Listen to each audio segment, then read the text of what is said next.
This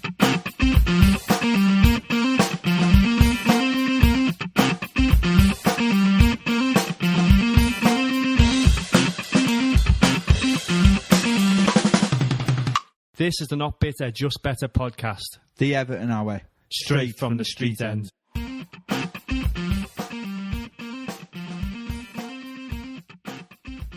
Howdy Blues, and welcome to the Not Bitter, Just Better Everton podcast. Mr. Johnny 7 here as always, and I am recording on a Friday morning this week because I'm not in work, so it saves me doing it on a Thursday night, trying to get everything done, edited, exported, uploaded, and being awake until all hours. So decided to give myself a little bit of the extra few hours and see if there's any news that came out. And obviously, again, as I've mentioned before, the transfer window is closed, so none of that kind of stuff. But no extra news really. But the extra time I've given myself has been a little bit of a relief anyway. So good stuff. Just gonna little bit of a breakdown of what we're going to go through today. Another little look back at the Bramley Moor test event from Monday and incorporate some fan opinions from that. The latest Everton news, including the unveiling of 4 Giants at Goodison this Saturday, and a little bit more news, and then finally a look ahead at the Man United game on Saturday. So I'm going to jump straight in. I'll incorporate this Bramley Moor recap, look back, whatever you want to call it, into the start, and then I'll go on to news in a sec. So just recap in general. I went over this on Monday's show, of course, so I won't go into too much detail. Unfortunately, lost 2-1. I won't go into their horrible goals, but Ray Roberts scored our first ever Everton goal down the south end side, south stand side, a penalty towards the end of the game to etch his name into the history books. The others don't count. And yeah, just so much positivity coming out since. People just can't believe that we're moving to this amazing stadium, and I've got a few little thoughts on it. Where are we? Some fans described it as breathtaking and magnificent. Happy with design. Some say it lacks Everton symbolism so far. That'll all culminate once the ground's full and we get the banners and that in there. And I'm going to go into a little bit about the Archibald Leach designs in a sec. But the new stadium itself set to be a 7-day-a-week venue with a focus on matchday experience and concerts as well. So hopefully, there was a rumour around going that Paul McCartney told Bill Kenwright before he died that he'd play at the Everton Stadium if it ever happened. So hopefully, we might get Macca at the Bramley Moor dock. That'll be a good one. So what I mentioned before about the Archibald Leach, so the pattern that is famous and synonymous with his designs of football grounds all over the country, and where we could kind of incorporate it into it's described here as lattice work. Never heard that before. But we put on somebody posted on one of our pages that maybe the white wall at the back of the lower portion of the south stand side stand, that white area where it kind of goes up, it's like that, and then it just goes up a lip and then up again, and it doesn't overhang or anything. So apparently they're meant to be, it's to try and give the atmosphere of one full stand, or the illusion of one full stand, rather than being 2 separate stands.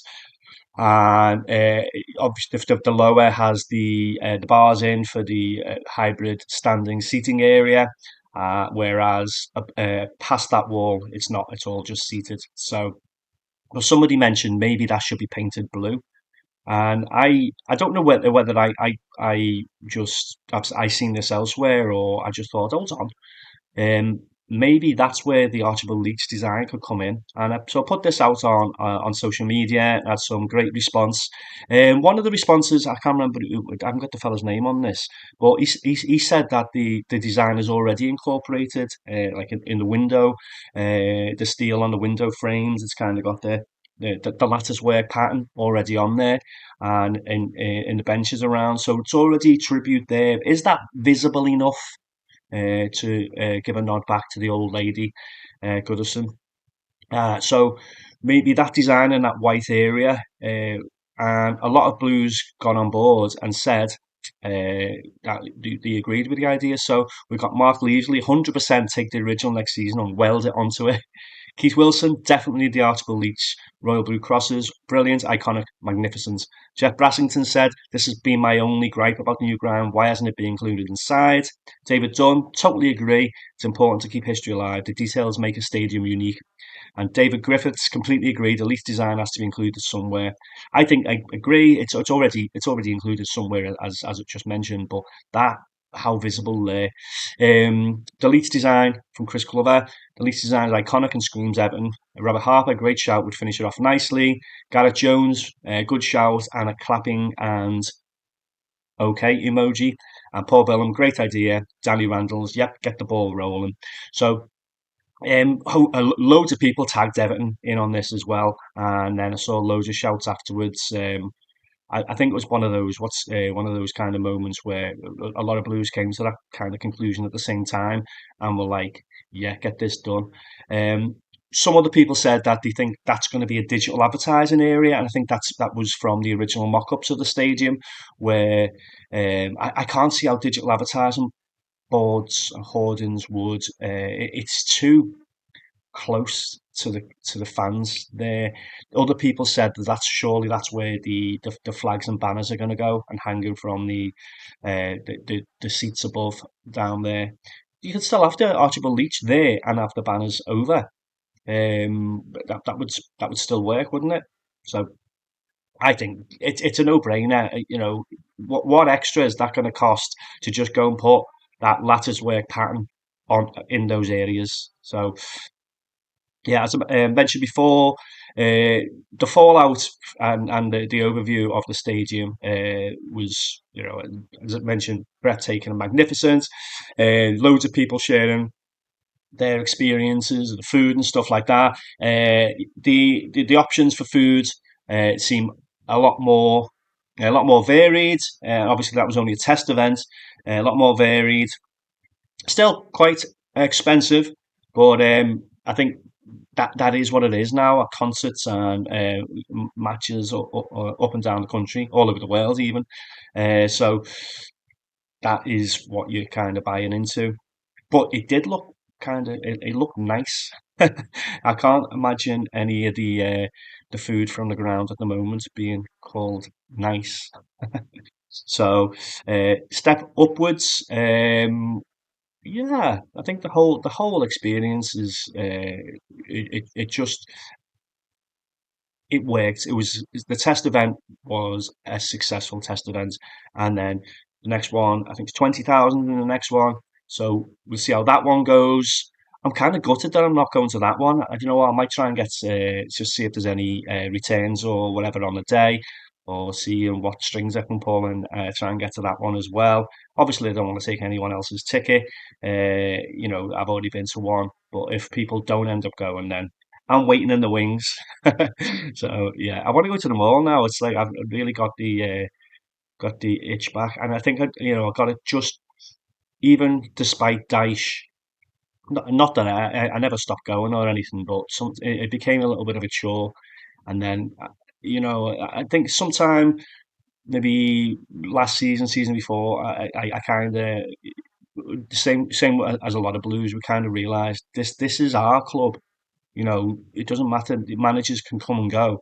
Um, they're not going to sour our love for the club. Sometimes it'll be a little bit of a hard watch, and we're used to that over the years with Everton. But you know, we kind of the mentality of it, we're kind of taking the club back to an extent. Obviously, money talks, and the owners and all that kind of stuff.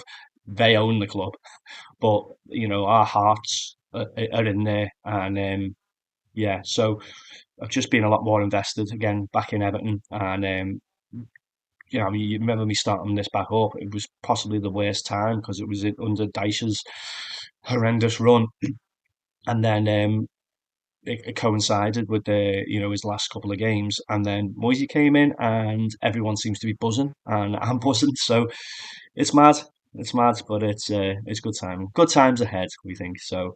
Yeah. Anyway, that's gone from the Bramley thing. I suppose it's not a big stretch. It's just a sidestep into the overall positivity around the club. So yeah, not a million miles away. I haven't just gone off on a tangent. So, right, okay. So, yeah, as I say, looking ahead to the other events at the Bramley Moor Dock, the Everton Stadium, and seeing how it kind of develops and how they iron out the details around parking and stuff like that, and the travel logistics and yeah. Oh, I will say, in fact, do I even want to give them? Yeah, the bitterness that's been coming out, people saying the Tesco Stadium, not people, red shites saying the Tesco Stadium and another dump, and you just need a good team to go with it now and all that kind of stuff. Wow, wow, wow, wow, wow, wow. Jealousy, man. Built three stadiums in this city, and yous have got the worst one in FC Big Stand, FC Greenhouse. Yeah, haters want to hate. So yeah, so I'll leave that there, and I'll be back in a sec with some Everton news.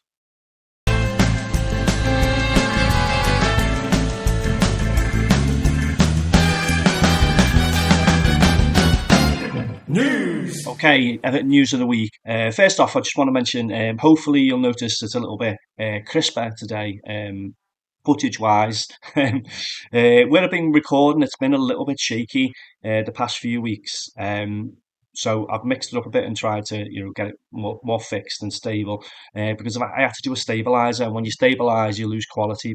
So anyway, technical there. So I've kind of, hopefully, you'll find it better. I've noticed when I did the little short clips for TikTok, my face zoomed right in. It just went really, really blurry. So hoping this will work better this time, and it'll take me a lot less time to edit and export and all that kind of stuff with not having to stabilize. So anyway, away from the news. The Everton news of the week. First off, it was announced this week that a number of Everton Giants were to be honoured at Goodison on Saturday, the Man United game, inducting four club legends into the Hall of Fame during half time. Oh, that's half time. That means, what are we going to do about our half time pint? Oh, anyway, Andy Gray, Derek Mountfield, Kevin Sheedy, and Paul Bracewell will be unveiled as Everton Giants. Key moments from their Everton careers, obviously, big part of the 80s, greatest side ever. Andy Gray scored crucial goals in the 84 Cup final and 85 European Cup Winners' Cup. And obviously, he came in and really turned the mentality of that side. He was an aging player. He wasn't ancient, but an aging player with a lot of injuries, and he came in and uh, really proved to be a bit of a missing piece in that side in the mid 80s. Um, and put his head where people wouldn't put their foot a lot of the time. One of those ridiculous diving headers, which was like 2 centimeters off the ground. One of his most famous goals, obviously. Derek Mountfield, key figure in the 84-85 title winning side. 14 goals, I think he got. Legendary partnership with Kevin Ratcliffe. Great fella as well. He's very, very humble. When he's done events, he brings his England cap. One of his England, I can't remember how many he got, but he brought one of his England caps and his medals and stuff like that, and is always willing to let people have pictures with them and stuff. And the next one, Kevin Sheedy, one of the best left-footed players in the club's history, dare I say, in the league's history. Famous for free kicks and for doing this to the red shite. Um, been around the club for a long time, and utter legend. And Paul Bracewell, essential part of the midfield in the mid 80s before injuries impacted his career. We had the pleasure of meeting him. We went up to Newcastle away a good few years ago now. Famous trip for me because I fell down, as you probably heard me mention before on the podcast. I fell down about 10 rows and after having a few scoops. Um, and then we went out afterwards into Newcastle Town. Um, yeah, so I had the fortune, a good fortune of meeting Paul Bracewell then. In fact, the only one I haven't met there is Andy Gray. So yeah, hopefully we can write that soon. So that they are going to be honoured with a huge banner in the Garden Street, organised by the 1878 again. Special pin badges available at the fan zone, and each of the Everton Giants, including these four and any others, are going to have a stone engraved at the Bramley Moore Dock Stadium. So, and as I mentioned on Monday, that's coming along nicely. There's loads of those stones in place already. So, other club news. Carlos Alcaraz has wants a permanent move already. He's impressed since joining in January, and he said, "I would love to settle at Everton and play in this shirt for a longer period." So that's good to see already. Um, once Everton, what's it? Once Everton touches you, we've already got an option to buy in the summer. I think it's only something like 15 million, and for the way the transfer market is now, we don't want to get overboard on it, but 15 million. We've seen only seen like one and a half little bits from him. He's already doing it, isn't he? So, but just going on from that, it'll be interesting to see if he keeps his place, and I'm going to talk about that in the Man United preview in a little bit. Just whilst I'm on, whilst I'm on Everton midfielders. It was great to see Garner Gay come out this week and say about how much he loves Everton, and you can see it, can't you? He's saying it's his sixth season at Everton. Obviously, he had the spell away where he went away to PSG and then wanted to come back.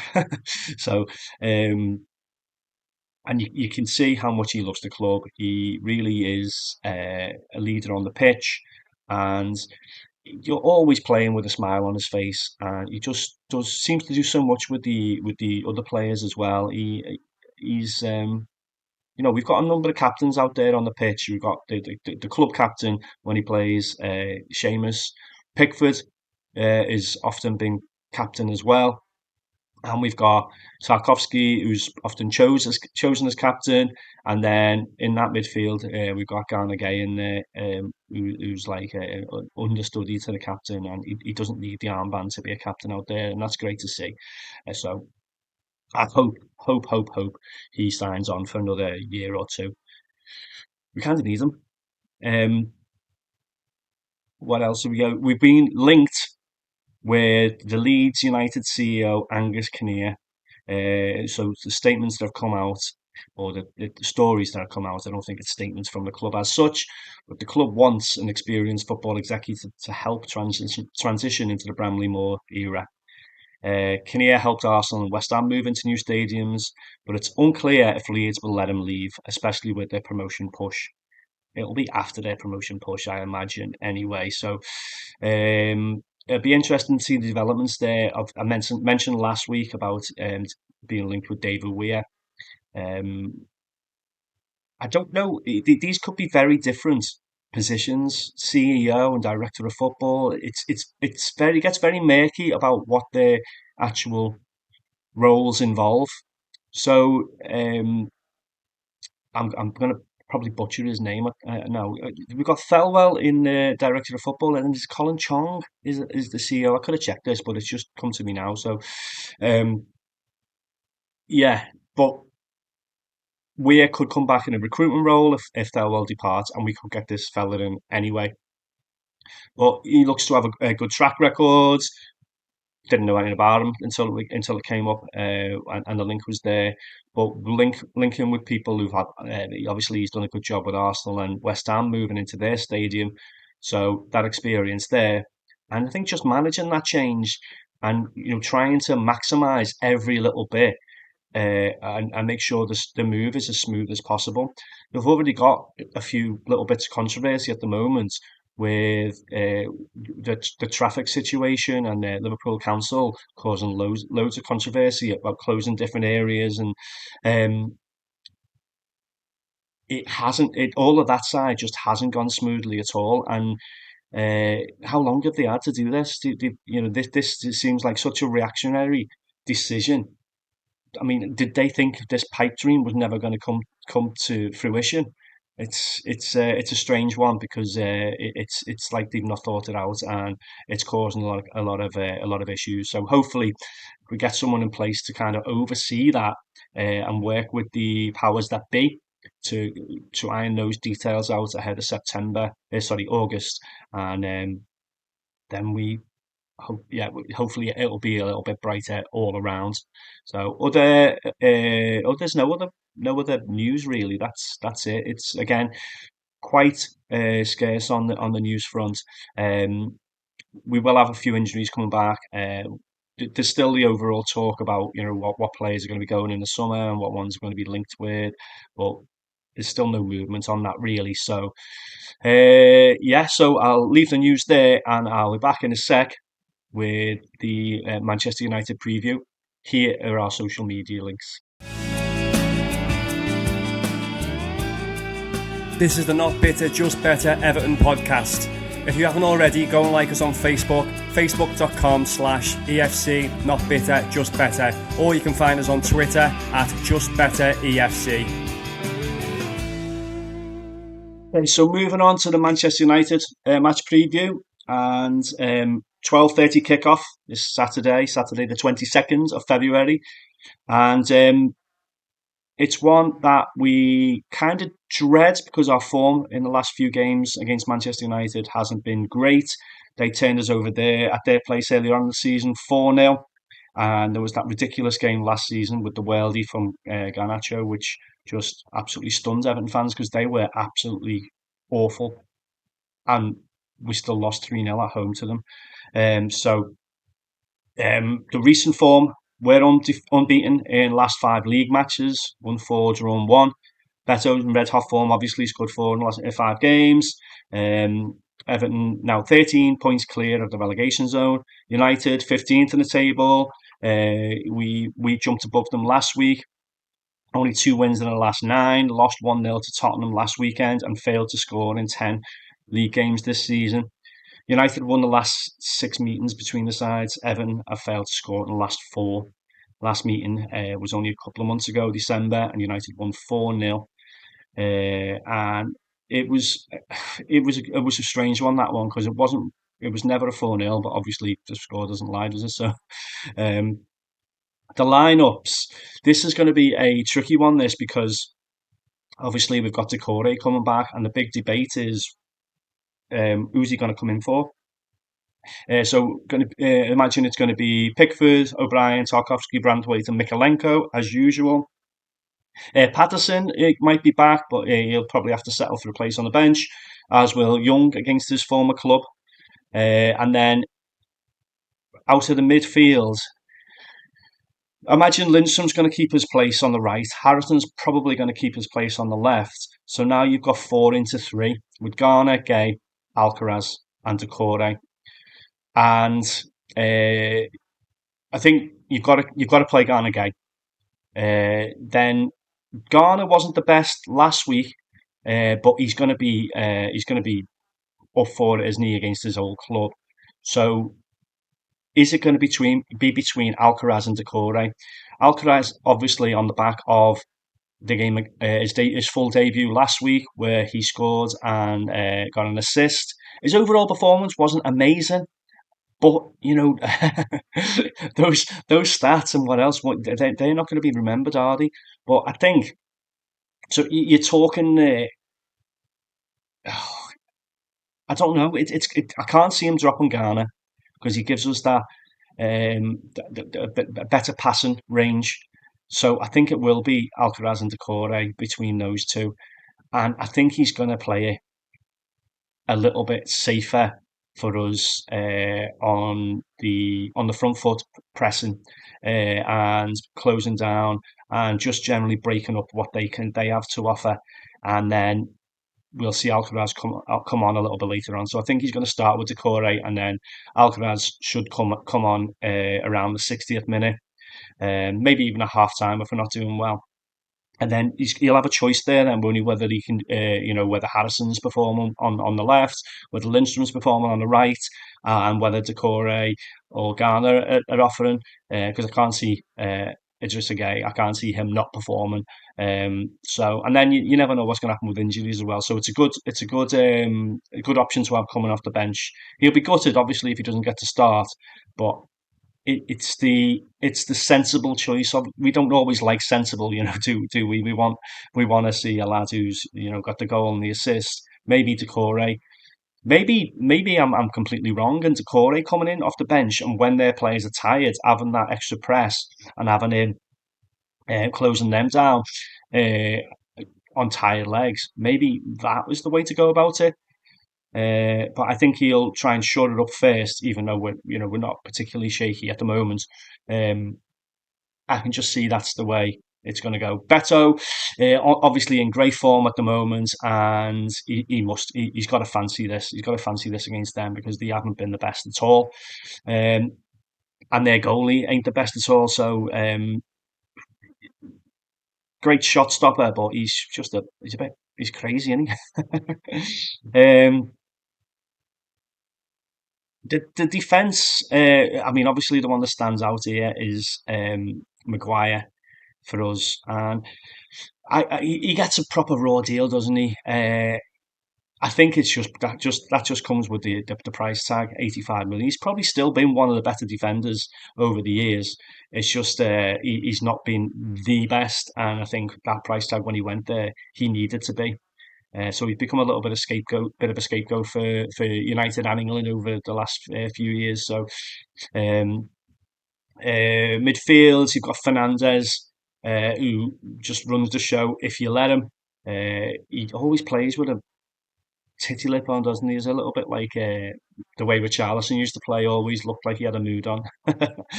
Garnacho scored the worldie against us last year. Hopefully, none of that nonsense again. And Hoyland's up top. He's a big lad. I think he's always going to have that comparison with Haaland, even just because the neighbours in Manchester and the way he came into the club. But I think he's at a very different stage of his career. His career is going to be progressing rather than being at that like phenom stage early on. So, but he's definitely a handful. Then, so some of the key battles in there, we've got Beto versus Harry Maguire. Can Beto continue a scoring streak? If he just puts himself about a little bit more, and then we get the balls in behind, then you would fancy Beto's chances there. It seems to be mixing it up. So Beto from his assists, I think Brantwaite's assisted him. Alcaraz, Garner, and Tarkovsky, like just balls through.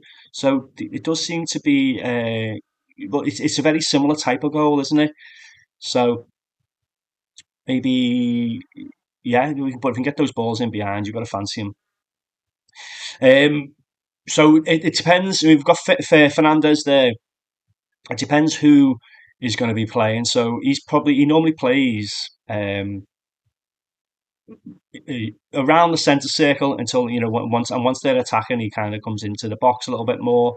But if we can get Decore close to him or Alcaraz close to him, whoever plays, and then when he drops when he pushes forward a little bit more, Garner Gay just needs to be on him, and we just need to keep him in the back pocket somewhere. Can we push on? It's a shame when he's not fit for this one because he could really go at these and cause a lot of problems. But once we push up anyway, Beto, whether it's Decore or Alcaraz, and then the two wingers, when they can push on, we've really got to exploit their shortcomings. And this United side, uh, obviously they've had a lot of problems over the last few years with managers, and then the squad in general just don't seem to be there for each other or the manager. Well, they're probably there for each other, but not for the manager. There always seems to be some kind of beef going on when it's Rashford with the new fella, it was Sancho with the last fella. Um, just a little bit of turmoil. Uh, So, hopefully Everton can build on that and then put us further away from them in the league, and we can continue to look up. As you know, I don't do predictions. I just hope we can, carry on this form that Moyes has got us. Obviously, Moyes has got his own agenda there. He'll want to do the best for Everton, but he kind of owes one to Man U. He didn't have the best of times there when he left us first time round, so he'll want to. He's got something to prove as well. He'll say that he doesn't. He's just doing his job for Everton, but it'll be a nice one for him, I imagine.